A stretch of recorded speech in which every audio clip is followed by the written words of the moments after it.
Bonjour à tous. Je tenais à vous remercier de vous être mobilisés aujourd'hui pour défendre l'intérêt de l'hôpital public et plus particulièrement le CH Côte-Fleury. Depuis des années, les budgets des hôpitaux sont diminués, ce qui entraîne un non-remplacement des départs en retraite, des arrêts maladie, des congés maternité. Nous sommes à un stade où les agents s'auto-remplacent, les congés n'arrivent pas à être donnés, sont placés sur un compte épargne-temps, les heures supplémentaires augmentent, ce qui entraîne un épuisement des personnels. Les conditions de travail se dégradent dans tous les services, tant sur le plan humain, ce qui entraîne une augmentation de la charge de travail dans tous les corps de métier, sans effectifs supplémentaires. La pandémie, suite à l'arrivée du Covid, a su montrer l'implication, le professionnalisme, l'investissement de tous les personnels. L'hôpital a tenu grâce au dévouement et au courage des soignants qui ont répondu présents malgré les risques encourus.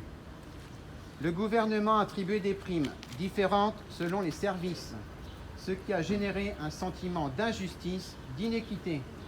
Une prime de 500 € pour le personnel travaillant dans l'hôpital, dans les services de médecine polyvalente, médecine gériatrique, cardiologie, urgence, services administratifs, techniques et logistiques. Une prime de 1 000 € pour les agents travaillant dans les EHPAD, SIAD et USLD. Nous avons sollicité M. Christophe Blanchet, député de la circonscription, qui est venu nous rencontrer. Il a su entendre la colère des soignants, l'injustice perçue, car 3 unités Covid ont été créées au CH Côte-Fleury, centre hospitalier de la Côte-Fleury, une unité sur l'EHPAD de Trouville, où les agents vont percevoir une prime de 1 000 € et 2 unités sur le site de Cricbeuf, une unité en médecine, une au service des urgences, où les agents ont perçu une prime de 500 €. M. Blanchet a su percevoir la détresse et l'incompréhension des agents face à cette inéquité et soutient activement les personnels afin qu'ils puissent obtenir, pour tous les agents ayant travaillé dans les unités Covid, une prime égale de 1 000 € chacun. La maladie étant la même quel que soit le service. Je tenais à vous alerter aujourd'hui sur la situation financière de l'établissement, où le déficit se creuse malgré les efforts permanents des agents. Nous sommes tous là aujourd'hui pour dire stop aux restrictions budgétaires, car le gouvernement veut gérer l'hôpital public comme une entreprise. Or, dans les lits, ce sont des humains.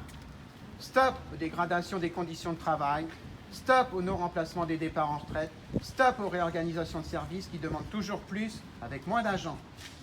Le syndicat FO souhaite l'équité pour l'attribution de la prime Covid pour toutes les unités Covid du CH Côte-Fleury, le respect des droits des agents dont l'attribution des congés dus.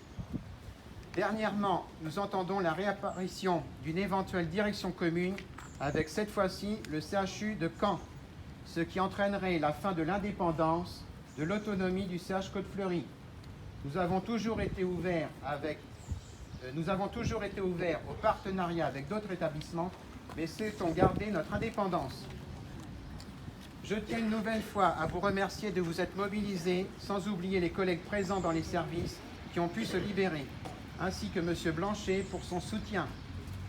On lâche rien, le combat continue. Vive le syndicat libre et indépendant, vive le syndicat Force ouvrière.